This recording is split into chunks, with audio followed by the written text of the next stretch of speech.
নমস্কার বন্ধুরা, সুপ্রিম কোর্টে বকেয়া ডিএ মামলায় বড় আপডেট সামনে এলো। আইনি লড়াইয়ে চাপে পড়তে চলেছে এবার রাজ্য সরকার। সম্পূর্ণ বিষয়টি আলোচনা করব এই ভিডিওর মাধ্যমে, তাই ভিডিওটি স্কিপ না করে শুরু থেকে শেষ পর্যন্ত অবশ্যই দেখবেন এবং চ্যানেলে নতুন হলে চ্যানেলটিকে সাবস্ক্রাইব করে বেল আইকনটি বাজিয়ে অল নোটিফিকেশন অন করে দিতে ভুলবেন না বন্ধুরা। সুপ্রিম কোর্টে বকেয়া ডিএ মামলায় বড় খবর সামনে এলো।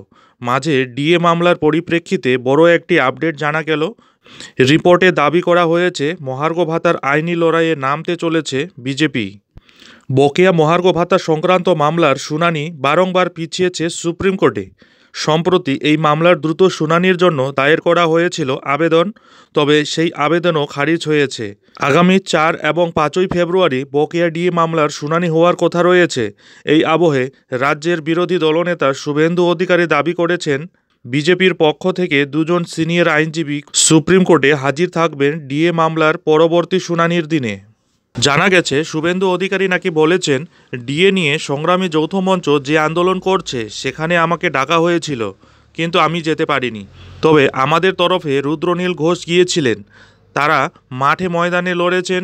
নন্দীগ্রামের বিধায়ক নাকি আরও বলেন, আমাদের সরকারি কর্মচারী পরিষদও সুপ্রিম কোর্টে লড়ছে। আমাদের পক্ষ থেকে দুজন সিনিয়র আইনজীবী সেদিন থাকবেন সুপ্রিম কোর্টে। রাজ্য সরকার বারবার সিনিয়র আইনজীবীদের দাঁড় করিয়ে শুনানির তারিখ পিছিয়ে নিয়ে যাচ্ছেন। সেটা নিয়ে আমাদের কোনো বক্তব্য নেই, কারণ সেটা সুপ্রিম কোর্টের সিদ্ধান্ত।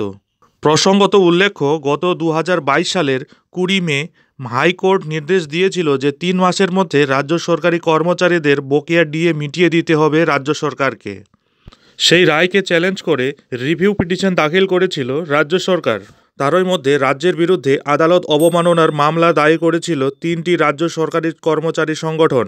সেই মামলার মধ্যে সুপ্রিম কোর্টে মামলা করে রাজ্য। এই মুহূর্তে রাজ্যের সরকারি কর্মীরা ডিএ পাচ্ছেন 6%, অন্যদিকে কেন্দ্রের কর্মীরা পাচ্ছেন 46%। রাজ্য সরকারের সদিচ্ছার অভাবের জন্য কেন্দ্র এবং রাজ্যে ডিএর পরিমাণের এত বিস্তর পার্থক্যের সৃষ্টি হয়েছে। যাই হোক বন্ধুরা, এই ভিডিওটি এখন এখানেই শেষ করছি। এই ধরনের ডিএ সংক্রান্ত ছোট বড় ডিএ আপডেটের জন্য অবশ্যই চ্যানেলে চোখ রাখবেন।